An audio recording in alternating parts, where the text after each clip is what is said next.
Good recruiter, what we do is it's not, we don't just go headhunting. Now, yeah, that is part of what we do, but a good recruiter understands their business to the point where they can be at the table and have almost a consultative approach to be able to discuss what staffing models look like and correlate staffing models to their P&L.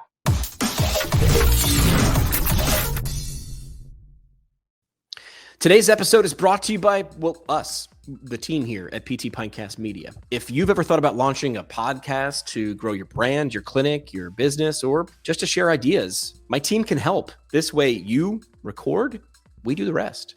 For today's episode, every PT clinic owner has faced the moment, too many evals, not enough staff, and zero time to even think about hiring, let alone actually going out and doing it. Our next guest has lived on both sides of the recruiting game, and now he's teaching PTs how to stop scrambling and start scaling. Whether you want to build an internal hiring system or outsource the whole thing to pros who know your world, he has the roadmap. He's a founder, a CEO, and a creator of one of the biggest LinkedIn groups in rehab and performance. Welcome to the show, Christian Claudio. And then we'll start this thing. Let's do it. All right, Christian, welcome to the podcast, man. Thanks for taking some time out to speak with us. Honored to be here, Jimmy. If someone's looking for a job, it never matters until you're looking for a job. And when you're looking for one, it's like water in the desert. Someone like Christian is like, you're like the guy with a lake behind him, right? Like you're like, how do I find it? Like, help me. What are the things I need to do, right? Or on the other side, if you're someone who needs to hire, I imagine you never get someone who's like, I need to hire someone 6 months from now. You're like, I needed to hire 6 weeks ago. Yesterday. Yeah, So, yeah. so I imagine everybody that talks to you is like, they're in a rush, man. Like they need what you know, and they needed it 6 weeks ago. Help me. So I'm glad to have you here because you're the guy with the answers. So no pressure. All right. That's right. All right. So let me ask a question like this. Why is hiring the real growth limiter for most physical therapy or healthcare? We'll just go wider with healthcare clinic owners. And why don't they see it that way? Because they always think of hiring as an afterthought. It's really ultimately how much can I leverage my current staff in order for us to match patient care or growing volumes and maximize, whatever the KPI is for that particular clinic, whether it be your patients per day, patients per hour, however they measure it, and then leveraging that on a per clinician basis. But what I've found that a lot of not just therapists, like you mentioned, like across the spectrum of specialties, and true staffing models and what's called gearing ratios haven't been determined yet. They know what productivity looks like on a per clinician basis, but they haven't really looked at the holistic approach of what productivity looks like on in a growing clinic as they grow not just a particular clinic, but as they grow their, let's say, if they're adding additional clinics and going regional. And so part of a good recruiter, what we do is it's not, we don't just go headhunting. Now, yeah, that is part of what we do, but a good recruiter understands their business to the point where they can be at the table and have almost a consultative approach to be able to discuss what staffing models look like and correlate staffing models to their P&L. It's as simple as that. And so, one thing that a lot of my good clients, because I've got fantastic clients, Jimmy. I mean, I've got some really sharp PT owners that they get it. They just get it, and that doesn't necessarily mean that they enjoy paying additional third party search firm fees. Sure.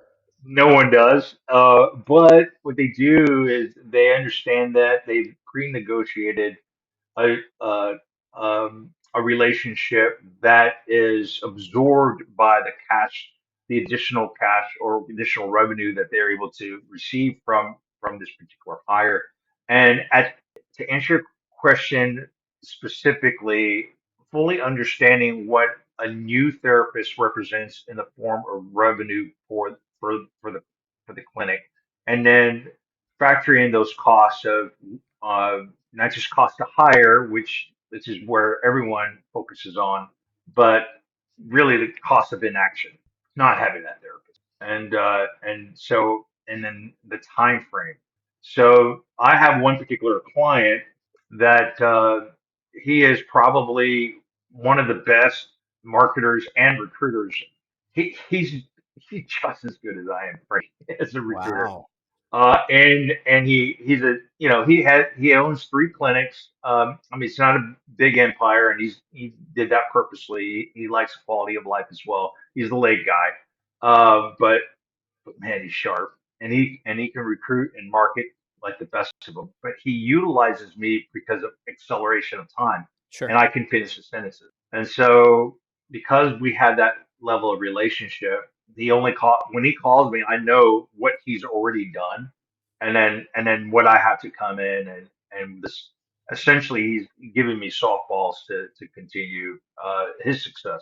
That's the type of relationship I'm looking for, and that's really the type of client that really understands their business.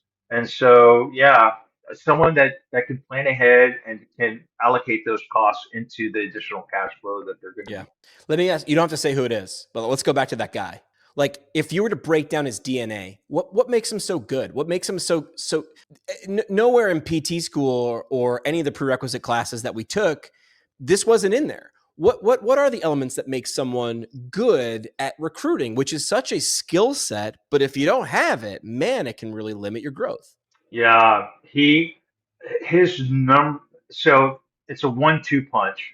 Patient care is. I mean, you're going to hear this every every clinician is going to say patient care is number one, right? And I believe it. I truly believe it. But this particular guy has correlated patient care with his business, and the caveat is how well he treats his clinician. So so uh, uh, so because of that, what he says is what he does, and so he's a man of integrity. So when he stands before someone and he's able to give a commitment, he's able to communicate culture, he's able to communicate patient care to the level, and he has a model conducive to that. So it's not like he's telling you he's for free patient care and he's expecting your to see 18 patients a day. That's counterintuitive, but he has a model that works, um, and he's able to communicate that very well. Plus, he's not afraid to pick up the phone. I mean, that's 9% of it is actually carving out the time to pick up the phone, that's what he does. And also, he's not afraid to for about what I call co-opetition. You ever heard of that? No, tell me about it. Yeah, co-opetition is understanding who your competitors are and cooperating with them in the form of resources or sharing knowledge. He's a fantastic networker. He can go into any one of his competition clinics. They don't feel threatened. He doesn't feel threatened when they come over to it, and he has very good relationships, and so that reputation goes far. So like, um, and then of course he values the new grad, but I mean every PT owner values new grads, but it goes one step further because the uh, the new grads when they may not come on board with him, but they may do a rotation through his clinics, and then they'll remember. And so as they mentor, as they go back, anyone that brings up his name will say yes. If you're going to be in these, if you're going to geographically live within these these little towns or cities, you're going That's to want to work there. that's great. Uh, It sounds like understanding what you are and who you are, understanding what the other people might value and what they're looking for, clearly communicating that to that person ad nauseum over and over and over again. And then yeah, the extra bonus thing, what was it again? What was the term? competition. Co-opetition. Yeah. It, So it sounds it sounds very like Abraham Lincoln-y, right? Like make your what people would normally think your enemies your friends, and then you have right. no enemies, right? And then it's like, hey, listen, this person isn't a good fit for my clinic, but I'll send them your way.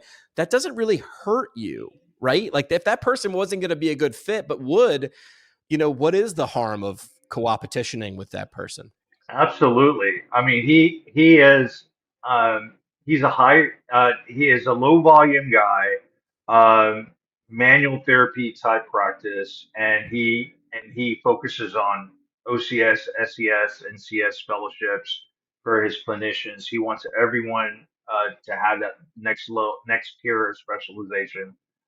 So if you get a high volume therapist in there, they're not going to really like it, and so he can refer out those therapists out, and then when those therapists are ready to maybe move into more of that type of environment, then he's always there for them. So Yeah, yeah, and I've got that type of owner all throughout the United States, that's and I've got good. the other owner too.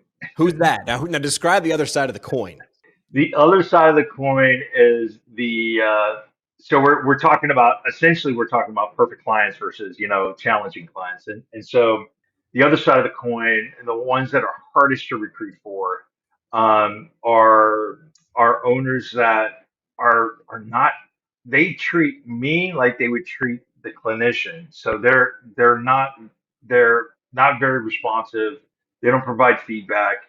Um, when I'm searching for leadership or searching for more nuance of how to fine tune the search, they're just not as available as the first type of owner. Uh, and they any type of client that relegates me to a vendor is the toughest type of client to work, because Yeah. that's not my style.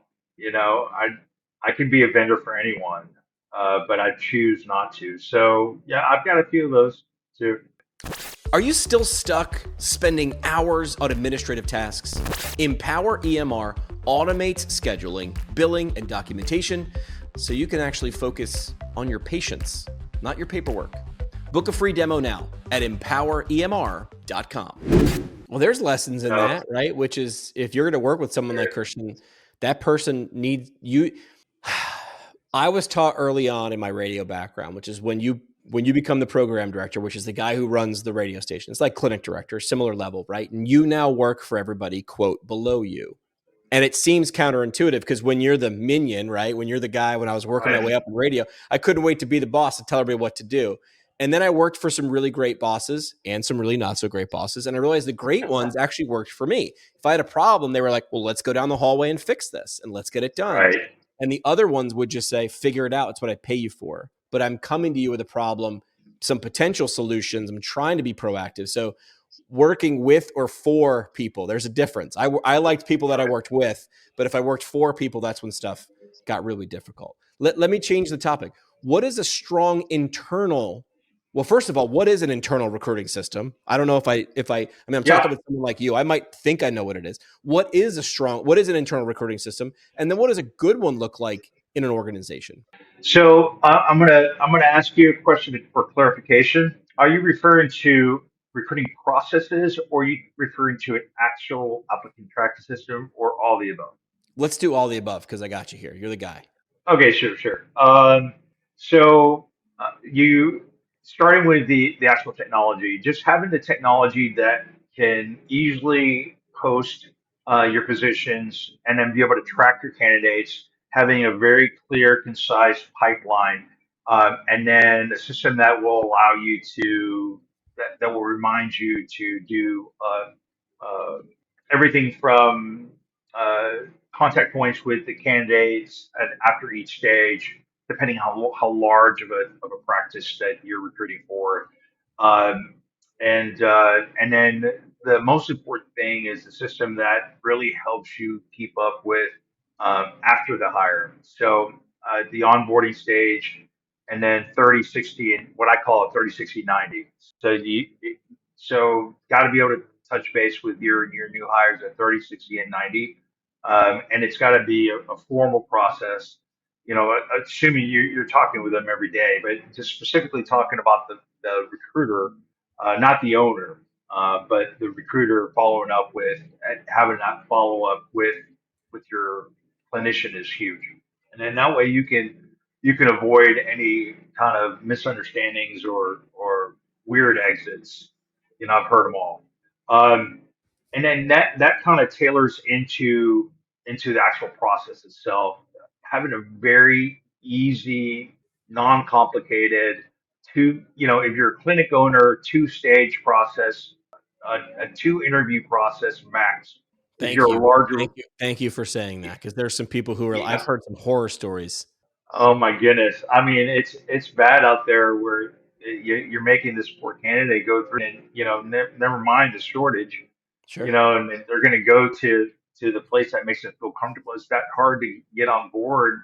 Then how hard is it to actually do their job? And Sure. so, two-step process, unless you're a larger organization, maybe three steps max.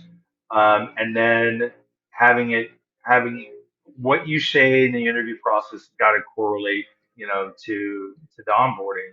You say that this is a organization that prides itself in culture. It's got to be conducive to that. Show it. So, Yeah. um, and a lot of first impressions are what we call the white glove treatment. Are you giving the white glove treatment to the candidate, not just through the interview process, but the onboarding process? And that's huge.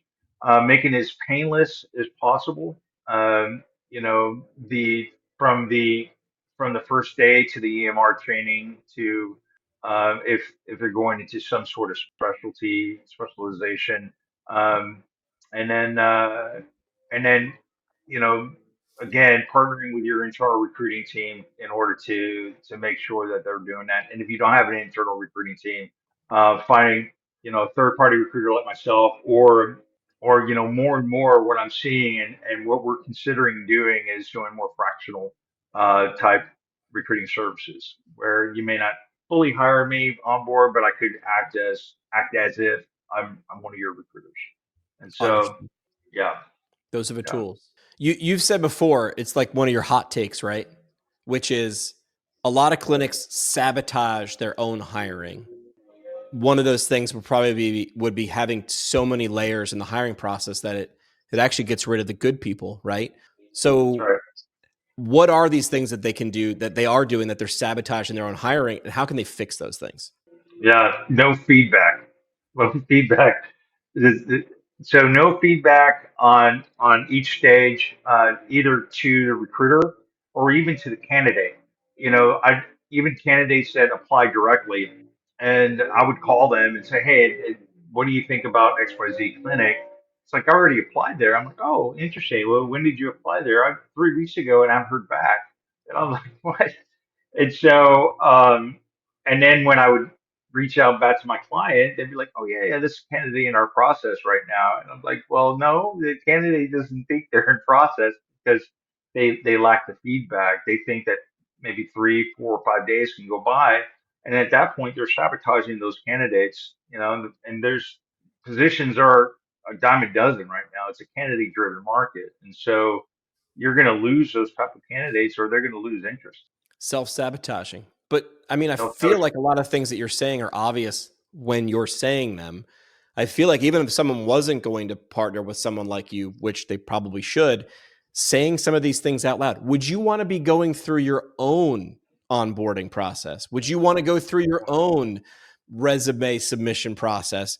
I saw recently, and can't for the life of me remember who it was, but a CEO at a large organization recently tried to get hired at his own company. Obviously, he changed his name and his resume a little bit, but Sure. not a lot. Like, he was an overqualified or a regularly qualified candidate for the job. And he's like, the process sucked. I never even got an interview. Something's broken here. So sometimes it's the process. Sometimes it's not just bitching at the market or yelling at the clouds. Sometimes you're the problem, as Taylor Swift has been saying. Hi, it's me. I'm the Yeah, all problem. right. It's me.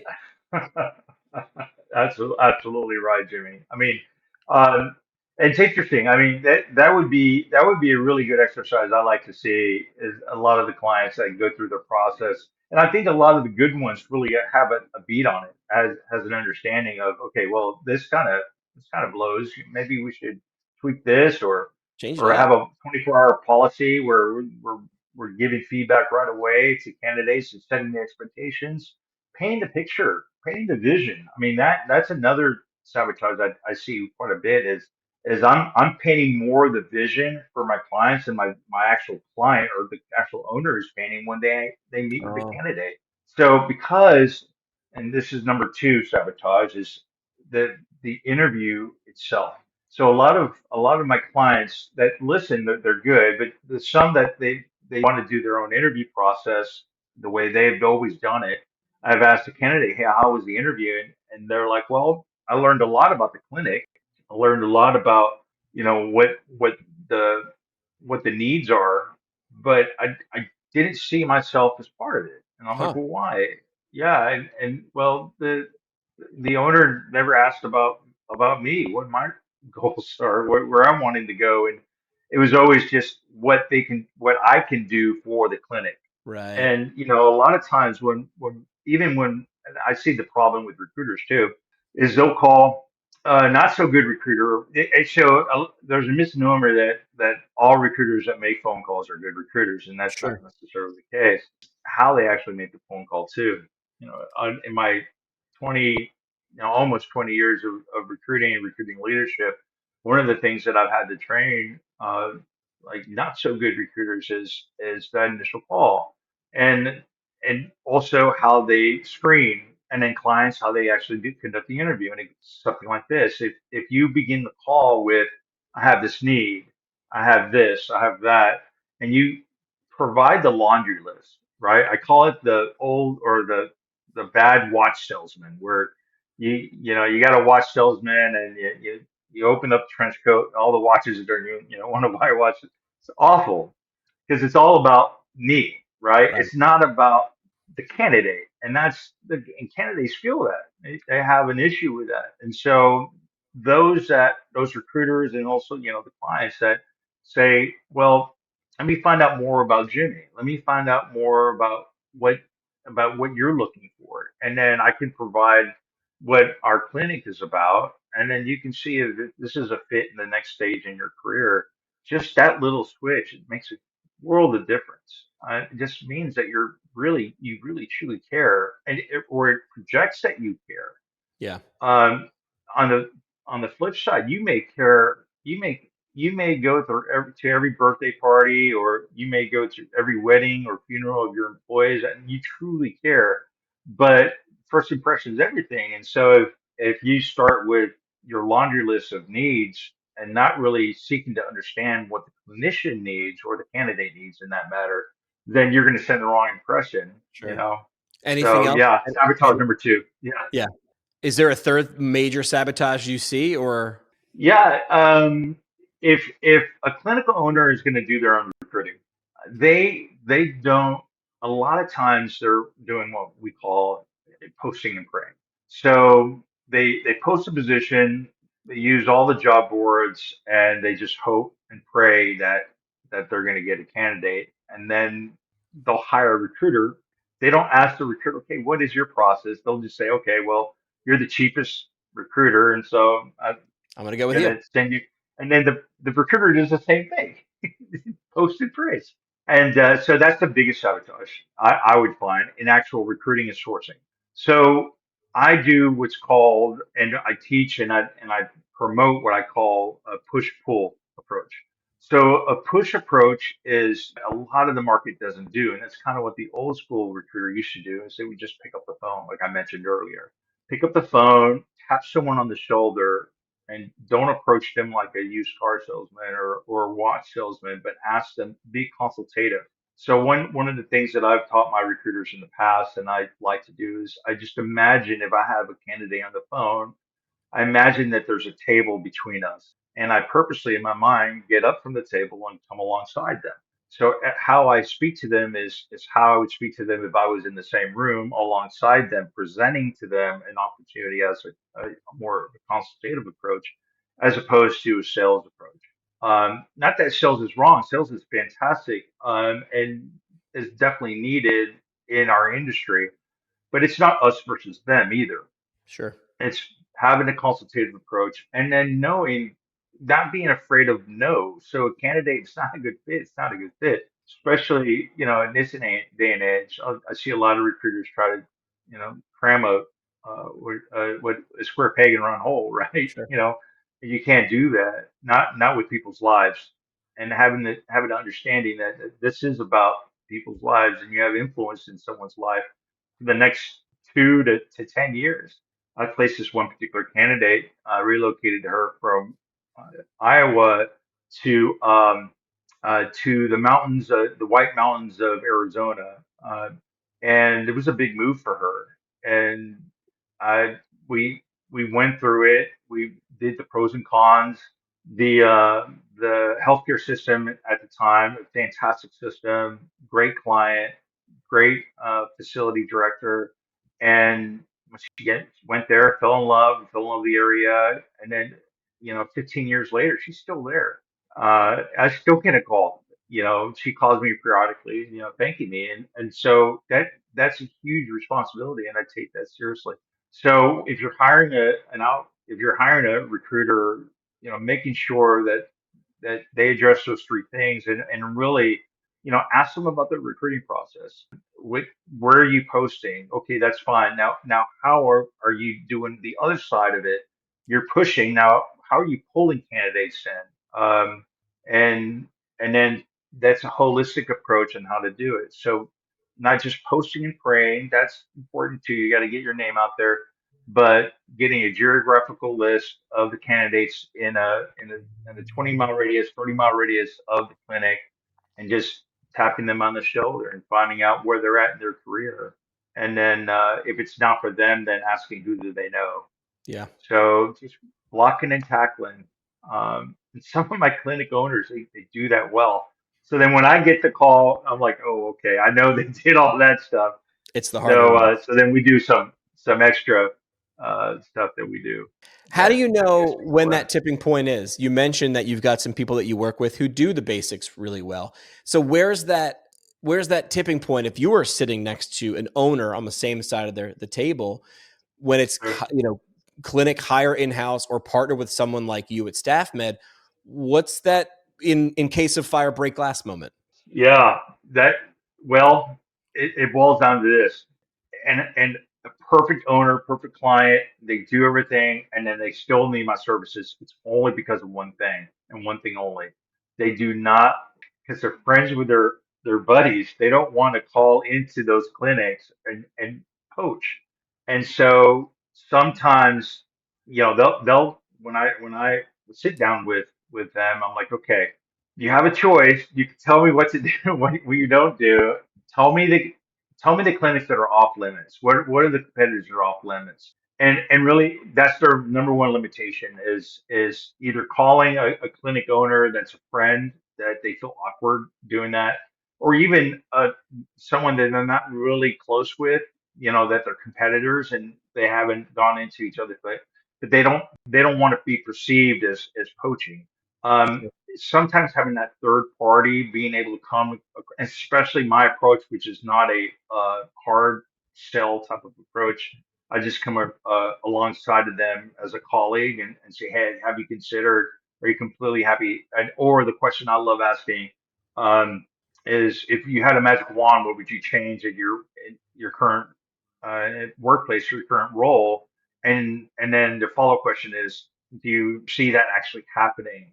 And so then they'll tell me, well, yeah, you know what, I haven't really considered the change, but tell me more about your client.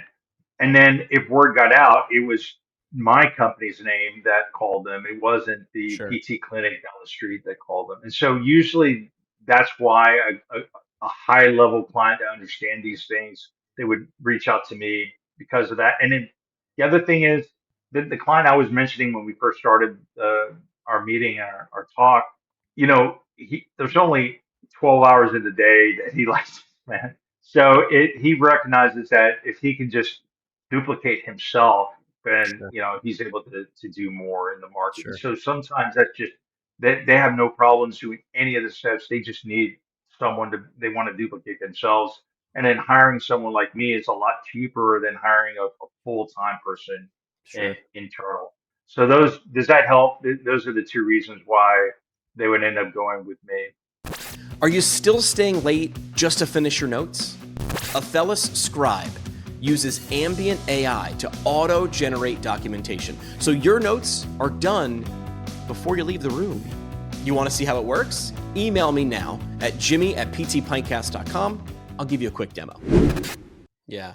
Well, a So lot of times we mentioned this before too, is hiring often happens in panic mode, right? They should have hired, hey, I need you to get this Yeah. done 6 weeks ago. How do you suggest you turn hiring into a proactive growth engine? Is it always be on the lookout? Is it have a bench or a bullpen to pull from? Well, how do you flip that from panic to proactive?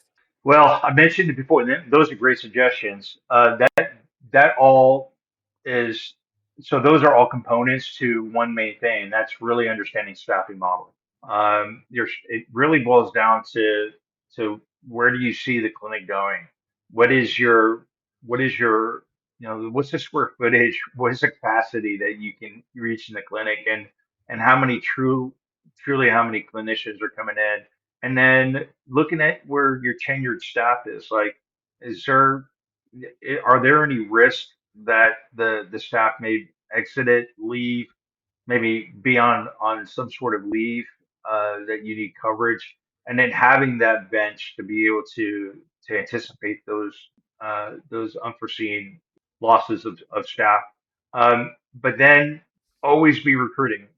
I One of the most successful, like I said, successful clients. He does his rotations at all the schools. He is active in mentoring.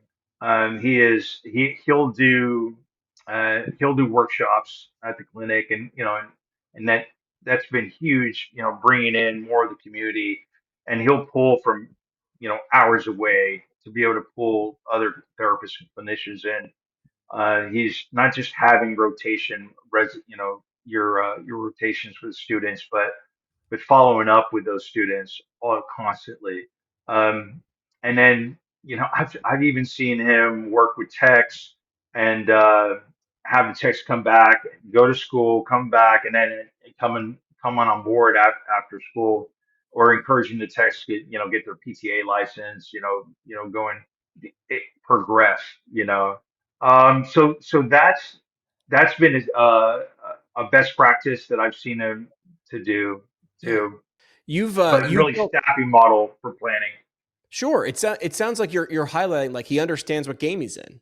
He's playing the game of creating a place people would want to work and then communicating that. Like all of these things that you're highlighting about these examples are simple. Not doesn't mean they're easy to do, but they're simple to map them out, right? Would you want to go through this process? Is this a place that you'd want to Right. work? Have you communicated that? Making sure you're doing the basics well. Another basics well is growing a community. You've built 170,000 person plus LinkedIn community. I want you to talk about that. How'd you do it? And then my question is, how do you think personal branding and recruiting really intersect in today's hiring landscape? Because hiring is happening here on these things in places like Yeah, LinkedIn and things like that. that's right. That's right. Well, yeah, they all actually just started when I got into to recruiting back in '06. I One of the first best practices was to set up a group, and so my hope was I'm going to have a group of maybe 400 or 500 of candidates and maybe some. So I set up the sports performance physical therapy group in LinkedIn. My goodness, I never thought in a million years it would be the largest sports therapy group on LinkedIn. Yeah, 173,000. I remember when we just crossed the 100,000 mark. We're getting close to 200,000. It's an international group. One of the main things that I've done is got out of the way. Like like this immediately, when I first started the group was all about um, recruiting. And again, I was new, so it was all about me, what I could, get from it. And it wasn't growing. And so the moment that I'm like, okay, it's not about me, it's about the community, and I'm just a student of the community. And then I went and recruited some of the top therapy leaders in the country, and then actually international now, and as admins. And so they gladly became admins, and I don't charge anything for that. They can come in and then they can self promote all their products, and then as their admins, and now they're promoting. And so I basically did economy of scale. Got some of the top leaders in the world, in the therapy world, and literally internationally. And I'm gonna be able to come in, and they've been growing it. So I've been sitting back, and then I didn't limit to me as the only recruiter because I don't have every job in the world, but I Sure. wanted wanted the candidate base, I wanted the clinical base to be able to have access to as many jobs as possible. So I opened it up to all recruiters. So it's been it's been a labor of love for sure. And I'm looking at it right now, and I've got about 244 pending posts and 1,800 more requesting to join. So I've got to Wow. get to work. If you build it, they will come. Oh my goodness, no doubt, Jimmy. But I feel like it's resonates again. I give this example too. Freshman and sophomore year in college, I got a lot of first dates, but not a whole lot of second dates, and I couldn't understand why, Christian. Because on the first date, I couldn't help but tell the girl how smart I was and how popular and how I was Right, an athlete. Billy. And then you know what? No Yep. second date. And people laugh at that, of course, in that model. And then you say, well, junior and senior year, I just figured when I went on a date, I would just ask questions about the other person. And oh my gosh, that worked well. We laugh at that. And that's funny. But then Right. people laugh at me on stage and then go do it about their business and realize why no one wants to get closer. And I say, Yeah. listen, you can laugh at me all you want, but then you got to look in the mirror and say, am I doing this with my business? It sounds like with that group, in the beginning, you built it about you and how you could leverage it. And the moment you switched that to how do I help other Oh, people, it took care of it took off. itself. It blew up. Oh my goodness, it sure did. Yeah, I don't ever promote it. I mean, I literally like it has taken off, and the content is amazing. I'm learning so much from the group. I've learned so much from the administrators, and I'm just grateful to be a part of it for Hot sure. take. You say hiring is the single most controllable factor in clinic growth. Explain that to me. Yes, absolutely. Well, if you don't have, and this goes back to a lot of what we've been talking about, if you don't have a plan, so what do they say? If you don't plan, you plan to fail, or so what, Failure. Jimmy, help me out with that. Coach John Wooden said failure to plan is Yeah, planning to yeah. fail. There you go. And 100%. You said it best. And a lot of clinical owners, they are not planning on growth, and they're burning out their clinicians. Jimmy, one of the biggest things that I'm finding it, and it's sad. I've got a passion for it. I do multiple specialties. Our staffing firm, our recruiting firm, not just is in the therapy space, it's in the physician space too, but I love physical therapy, and specifically I love private practice. And so it is sad for me to hear two things. One, when I talk to a therapist and they chose to do something else, and that's sad for me. I Why? Because I was an athlete, and I also had double hip replacements. And because of a physical therapist, I'm able to have a good natural gait. I'm able to work out again. Like I see the value of the industry. And then you have mentioned it on previous podcasts about, and here's number two. And what's sad is how much money it takes for student loans. And then that correlates with the compensation hasn't really moved too much in therapy. I know I'm hitting a few nerves there and across the spectrum, Sure. but it's sad. I mean, I feel like there needs to be a change overall in therapy, and I don't remember the question fully. I'm stumbling in on something that I'm pretty passionate about. Yeah, Yeah. Yeah. Hiring being the single most controllable factor right. in clinic growth. Yeah, yeah, and because and thank you. Going back to the every 10 therapists I talk to, at least one or two of them are getting out of the industry. Or I've had three clients lately. They're like, I'm done. I can't continue this, and then they're selling off to some of the bigger boxes. And so the one thing that's been most successful for those, I'm going back to the plan is making sure that they have a growth plan that's conducive to their footprint. And then also, and this comes more of the entrepreneurial side. I have this one particular client who she's busting out at the seams. She's got two clinics. She really should be at 10. She's got an amazing referral network. She's turning her turnaway rate is quite high, and she just doesn't want to pull the trigger on getting Mm. either a larger space or additional clinic. Plus, she's highly sought after, so she can certainly hire, and I can certainly get her filled in her clinics too. So I'm talking to her all the time. Hey, you need to expand, you need to expand, you need to Psychology. expand. Yeah, yeah. They don't want to take the chance because, again, kind of the factors that we had talked about before. So if you don't have a bottom line, Jimmy, if you don't have an understanding of your staffing model and how it correlates to your floor plan and your volumes, and you're not anticipating the growth that could come, and have solid marketing skills, then if you can have all that, but if you don't have a growth model for utilizing recruiting, then you're going to be stuck. You know. Christian, are you ready to play a game with us? We call it game time. All right, yeah, let's do it. All right, we're going to call this game Right People, Right Seats. I'll give Okay. you a hiring scenario and you tell me how to think through it like a recruiter. All right? Okay. All right. Sure, you got it. All right, here's a scenario. You need a staff PT in 30 days. What's the very first thing that you would do, Christian? Very first thing to do is you reach out to former employees, Why is that so successful? because you know each other and things change. Employees that are rehirable and they left for whatever reason.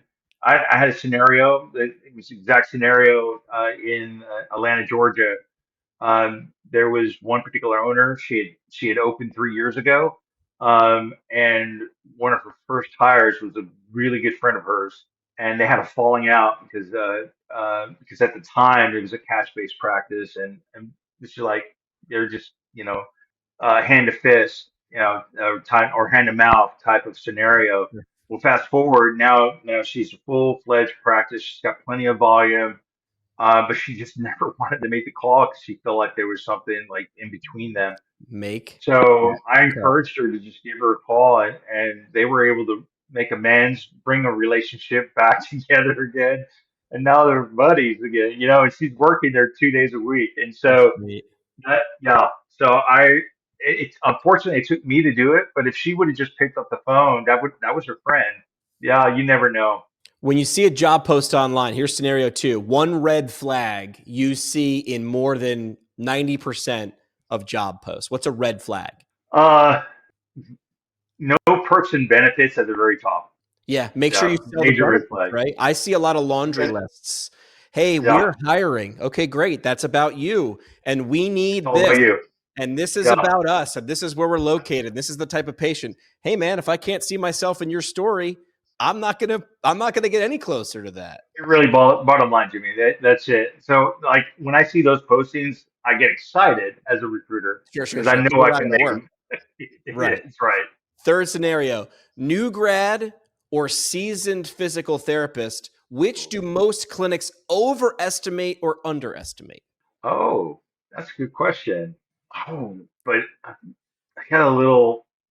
My answer is not quite on that point. So let me give it a shot. Go ahead. New grad underestimate, and also seasoned underestimate. Okay. Help me understand. I can explain Hit me. why. New grad underestimate because of the obvious. You underestimate, there's a lot of times, I mean, sometimes the new grads have like previous experience that, they've been managers of, XYZ and other industries, and they're Yep. coming in, they're sharp, super sharp. So you kind of sell them short a little bit. Overestimate or underestimate the seasoned.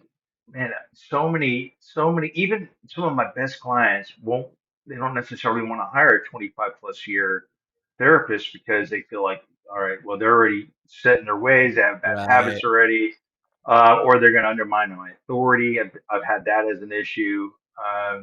And I'm like, yeah, just give it a shot. Just bring them in, have them shadow, see how they Yeah. do.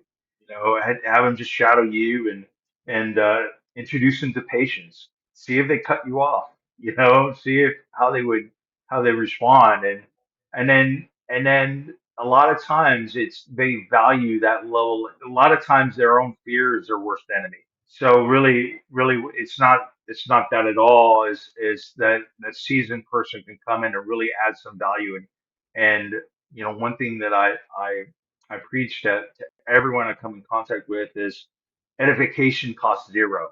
It costs you zero to edify. So if you have a culture of edification amongst each other, it's only going to increase the value of that organization and that culture. And so work to edify the seasoned and the seasoned therapist, and they'll edify you back. It's reciprocate. Last one. Most underrated place to find great candidates today in 2025. I would have to say it's not really a place, but it's a type of candidate, a passive candidate, Okay. What do you mean by that? someone that's not looking. That is the most underrated place because you don't want. So everyone likes the active candidate because they're easy because they come to you, but those are the ones that are you're going to think you're hiring them. Like a new grad is or an active candidate, Right. too, and it's that passive candidate. The one the pelvic floor therapist at your competitor who's built the program that you never think will leave, that you can tap them on the shoulder, you commend them for what they did, and paint a picture of how you would want pelvic floor in your clinic. What it could look like. Yeah. Yeah, That's great. and you never know that passive candidate is just waiting for a call like that. Unless you pick up the phone and actually make that Unless you call. yeah, you'll never know. Christian, last thing we do on the show is called the parting shot. It's your chance for like a mic drop moment, soapbox statement. What's the last thing you want to leave with the audience as we wrap up? Not everyone needs a recruiter. Not everyone needs to utilize the resources. But I would strongly encourage you to take a look under the hood of your hiring process. Don't let it be an afterthought. Make it part of your growth plan at the beginning of the year. As you sit down, you create a vision for the clinic or your practice and see where you could possibly be and where you would like to be at the end of the year. Yeah, love it. Christian, thanks for the time. I think this type of insight, most people will overlook it and say, well, why do I need to talk to someone like Christian? It's like, I don't know. He looks at the things and the problems and the people who are solving them well and not well and can see things that others can't. So thanks for doing this, man. Appreciate it. Man, it's a pleasure, Jimmy, and I appreciate you and your platform. Thank you so much for having me on. Like what you heard? Great. Subscribe to the show on Apple or Spotify. You can watch the episodes on YouTube. Or don't. I'm not your boss. You want to specialize in ortho, neuro, or sports physical therapy and actually get paid while doing it? Brooks IHL offers accredited residencies and fellowships with full salary, full benefits, and real mentorship from clinical experts. Learn more and apply at brooksihl.org. There aren't nearly enough podcasts in this world. Said no one. Why not launch one more?